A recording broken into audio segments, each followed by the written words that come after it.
Chair offers up the committee substitute to 2908 and recognizes Representative Patterson to explain his bill.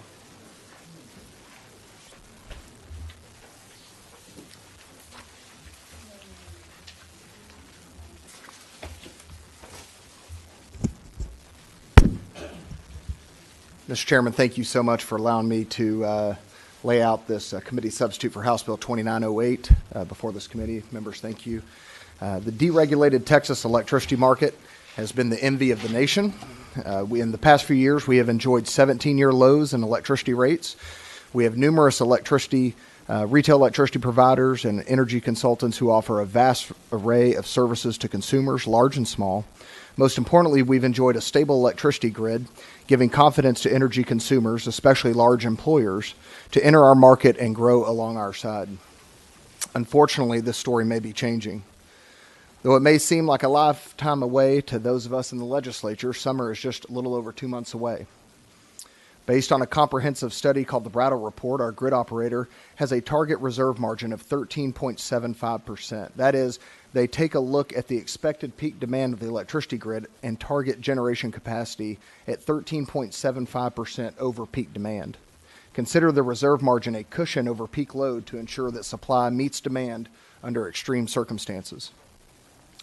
Before the recent coal-fired generation plant retirement announcements, the 2019 reserve margin in ERCOT was expected to be at a healthy 18.5%.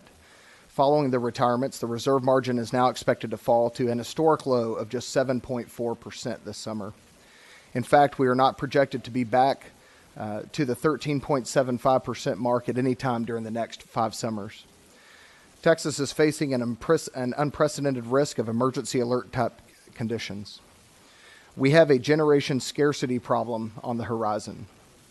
The PUC acted in January to direct ERCOT to tweak the operating reserve demand curve, or ORDC, shifting the loss of load probability calculation to incentivize generation. That is, the PUC shifted the artificial real-time price adder in the ORDC further down to artificially incent generation capacity to be available to the grid. Now, why would the PUC have to place artificial adders in the market to incent supply? In 2015, the PUC launched a review of the ORDC performance and other potential design changes to the electricity market. As part of that process, William Hogan, research director of the Harvard Electricity Policy Group, submitted a research paper to the commission. The Hogan report identified increasing energy supply from subsidized renewables as one of the external challenges facing ERCOT's electricity market. Referring to the subsidies, the report remarks the size and extent of the investments in the targeted assets or programs is not consistent with what a risk-taking investor would willingly invest if the only return were energy market revenues. So what he's saying is that the proliferation of subsidized renewable energy to our market has artificially flooded the market when the market didn't require them. The most important of these is the production tax credit, a federal subsidy for wind generation. The PTC is triggered by actual production of wind, currently at $23 per megawatt hour, or 2.3 cents per kilowatt hour. That is, as long as the wholesale power prices are above negative 2.3 cents, wind energy is in the money. Research has identified subsidized wind energy as the prime factor in increasing the frequency of negative prices in ERCOT. The Hogan paper identifies increased wind supply with a steady shift in reduction in the clearing price for any level of electricity demand. Members, the PUC's ORDC shift may be necessary for the health and stability of the Texas grid this summer. Yet it comes with a significant cost, potentially as much as $2.5 billion in increased energy costs to Texas consumers in 2020, according to estimates from the Texas Industrial Electric Consumers and others. Because the government got involved with generation supply on wind power, the government had to then get involved with shifting the ORDC. Government interference and artificial components of a market begets more government interference and additional artificial components. The intent of the committee substitute to HB2908 is simple.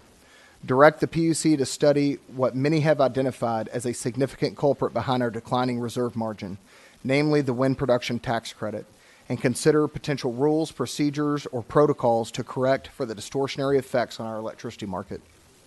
Though it's true that the PTC is set to expire at the end of 2019, I would remind members that it has been renewed 11 times since 1999, according to the Congressional Research Service.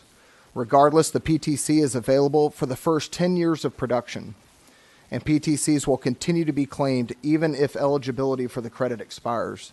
Texas will be dealing with the fallout of this subsidy for at least the next decade. These subsidies have discouraged investment in dispatchable and reliable generation sources and bear a significant share of the burden for the state's dangerously low reserve margin.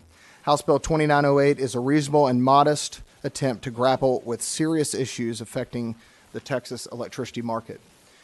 Mr. Chairman and members, thank you for your time this afternoon. I'd be happy to take any questions and would certainly respectfully request the right to close. I see no questions. We'll pull you up when it's time to close. Thank you, sir.